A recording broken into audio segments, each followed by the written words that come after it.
Today we have a very special matchup as we pit the modern action hero John Wick against the classic action blockbuster hero of yesterday, John Rambo. Both men are highly trained killers with body counts that number in the hundreds. Yet when put face to face in an ultimate deathmatch, who would come out on top? This is a battle of new school versus old school, the talented rookie versus the crafty veteran. As today we find out once and for all who would win in a battle to the death, John Wick or Rambo.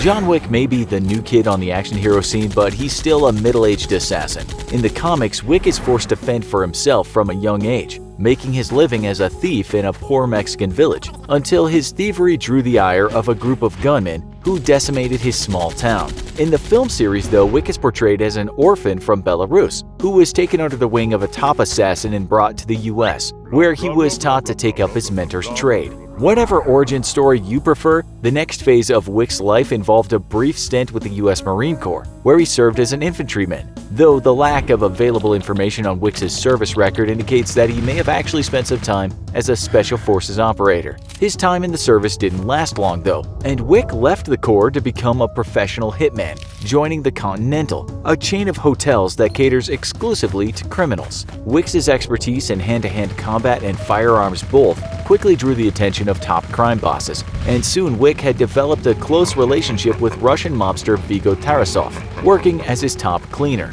One day, though, Wick met a woman and after falling in love with her, asked to be released from his duties as a killer. Tarasov agreed, but only if Wick could accomplish an impossible task: eliminate all of Tarasov's rivals in just one night. Much to Tarasov's surprise, Wick was able to complete the seemingly impossible task and looked forward to spending his life with his new wife. Sadly, she would soon die from cancer and gift him a dog to help ease his grief. Wick and his dog would live happily ever after, and nothing horrible ever happened to that dog. Just kidding. You know perfectly well what happened and what a mistake that was. Despite being on the slightly older end of middle-aged, Wick is still in peak physical condition, as is befitting a man of his skill. He's adept in multiple martial arts and is a master marksman, fully versed in the operation of various firearms including pistols, rifles, and shotguns. He's also a skilled sharpshooter and is as proficient with a long gun as he is in any close-range weapon. If forced into hand-to-hand combat, Wick can call upon a wide range of disciplines including judo, sambo, jiu-jitsu, Brazilian jiu-jitsu, akijutsu, and Krav Maga.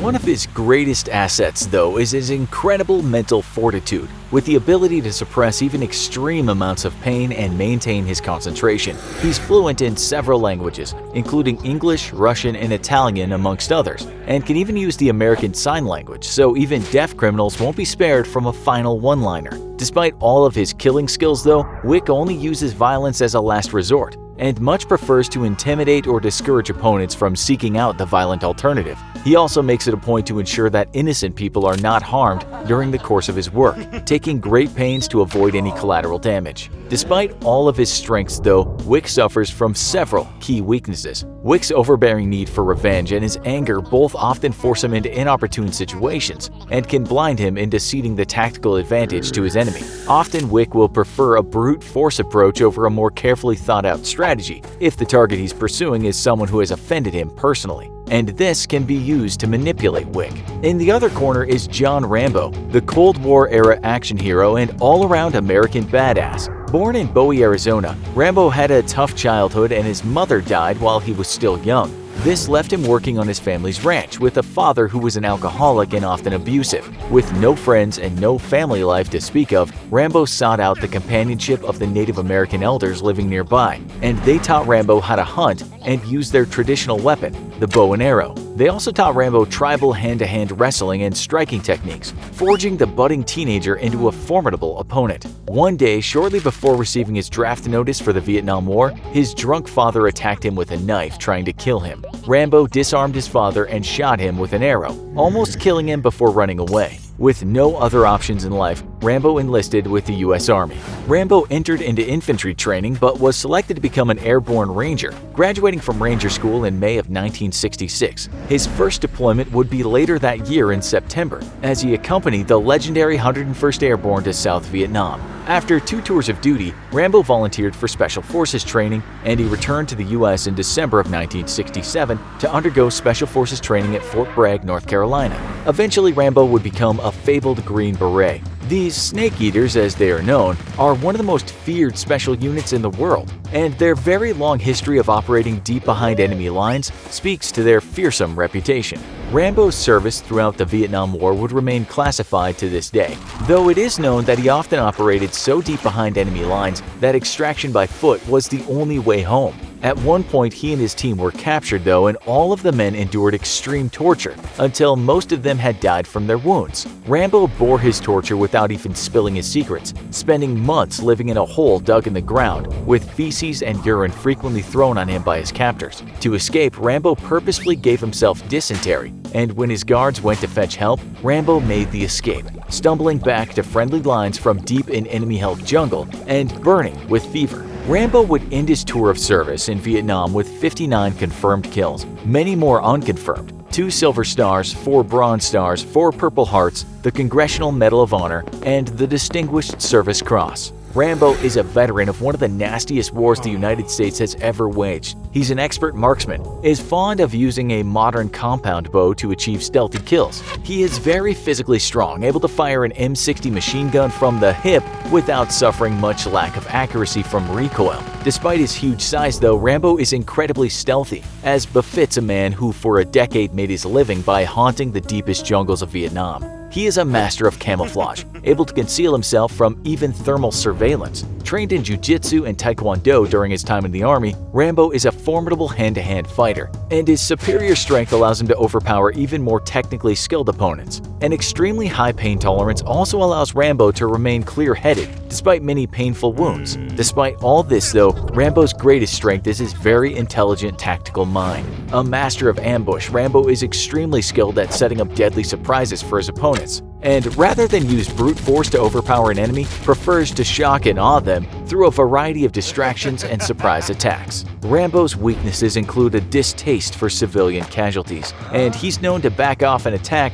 if innocents are threatened by his actions. Suffering from extreme post-traumatic stress disorder, Rambo's psyche is also very fragile, and he is taken to living as a hermit isolated from the world in order to deal with the very painful memories of his own past. Despite seeing them as necessary evils, Rambo deeply regrets every kill he has ever committed and seeks to redeem what he can of his soul through using his talents for violence for good in his final years. So we have a modern urban assassin up against the feared white ghost of Vietnam's jungles. Who would come out on top? As in most fights, this confrontation would very much rely on the environment. Rambo's extensive training in the wilderness would give him an unparalleled advantage if fighting outside of a population center, where the very environment can become a deadly foe. John Wick, however, is much more capable of navigating the urban landscape, and in a battle between the two trained killers seeking to remain hidden from their quarry until the last possible moment, Rambo would stand out like a sore thumb in a crowded urban metropolis. Both men are extremely skilled with firearms, and yet neither show a preference for one type of weapon over another, except for Rambo's use of bows for quiet kills. This means that both combatants are going to be bringing the weapon best suited for the task at hand to the fight,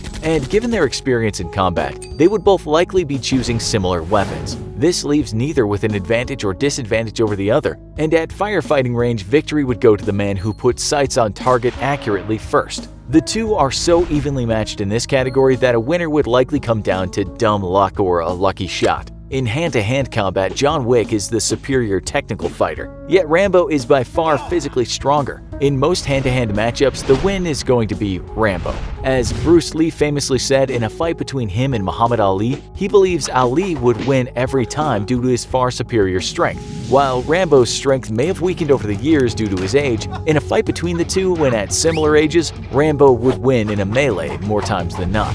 But who would win in the overall fight? Well, in this case, John Wick actually has two glaring vulnerabilities that Rambo's keen strategic mind could easily capitalize on: Wick's anger and his pressing need for revenge. As has been evidenced before, Wick will often do dumb things, or at least forego strategic advantages in his all-consuming quest for revenge. This would be easily exploited by Rambo, who is a keen thinker and has a background in defeating his enemies psychologically before doing so physically. Having learned how to set up ambushes and manipulate his enemies in the deep jungles of Vietnam, Rambo could easily manipulate Wick into a deadly ambush by perhaps killing his new dog and taunting Wick into retaliating. Wick's headlong charge after Rambo would be his undoing, and at the end of the day, Rambo proves that age and experience and keeping a cool head in combat always prevails over sheer aggression. Do you agree or disagree with our verdict? Why or why not? Let us know in the comments. And if you enjoyed this video, check out one of our other epic Who Would Win matchups, or check out our You Versus series as we pit you, the average Joe, against all sorts of bad guys and monsters. And as always, don't forget to like, share, and subscribe for more great content.